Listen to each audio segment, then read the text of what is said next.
Hello बच्चों, यहाँ पे क्वेश्चन है atomic number and mass number of element m are 25 and 52 respectively. The number of electrons, protons, neutrons in m2 plus ions are respectively. यहाँ पे हमारा जो की कंसेप्ट है वो हो जाएगा आपका यहाँ पे atomic mass and atomic number का। तो अगर हमें वो निकालना पता है और उसका रिलेशन पता है तो हम यहाँ पे क्वेश्चन सॉल्व कर सकते हैं। तो यहाँ पे जब आप बात करते हो, पहले एटॉमिक नंबर की बात कर लेते हैं।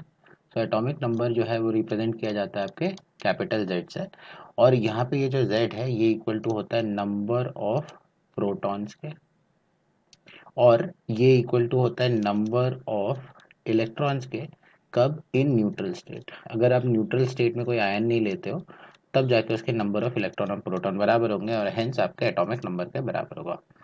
जब हम बात करते हैं एटॉमिक मास की, सो एटॉमिक मास रिप्रेजेंट होता है कैपिटल ए से, और ये हो जाता है इक्वल टू अगेन आपके number of protons plus number of neutrons के बराबर।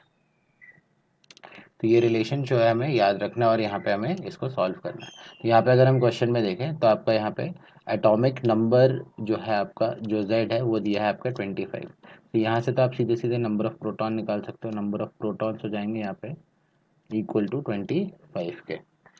अब हम आगे बढ़ें, बात करते हैं आपके M2 प्लस आयन में, राइट। सो यहाँ पे आप सबसे पहले तो ये समझिए कि यहाँ पे हम एटॉमिक नंबर बोल रहे हैं तो वो आपका तो कांस्टेंट रहेगा, चाहे वो M का हो या M2 प्लस का हो या M प्लस का हो, राइट। तो यहाँ पे जब हम इस आयन में बात करेंगे नंबर ऑफ इलेक्ट्रॉन्स की, तो नंबर ऑफ इलेक्ट्रॉन्स क्या हो जाएगा?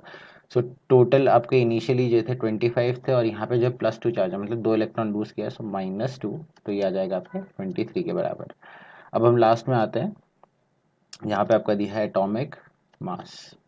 एटॉमिक मास यहाँ दिया है 52 के बराबर, जो हो जाएगा नंबर ऑफ प्रोटॉन्स को हम यहाँ P लिख रहे हैं और नंबर ऑफ न्यूट्रॉन्स को हम यहाँ पे N लिख रहे हैं। तो यहाँ पे भी वो चीज़ लिख देते हैं। यहाँ पे नंबर ऑफ प्रोटॉन्स को हमने P लिया है, नंबर ऑफ न्यूट्रॉन्स को N लिया है, और नंबर ऑफ इलेक्ट्रॉन्स को हम सिंपली E से रिप्रेजेंट कर देंगे।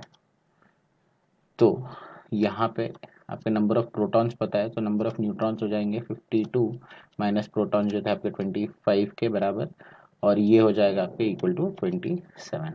सो अगर यहाँ पे क्वेश्चन में देखें तो सबसे पहले इलेक्ट्रॉन पूछा गया तो वो आपका आएगा 23, फिर आपका 25 प्रोटॉन्स, और न्यूट्रॉन जो आपका 27 है। सो आपका आंसर ऑप्शन 4 हो जाएगा। तो यहाँ पे हमें करेक्ट आंसर मार्क करना है ऑप्शन 4।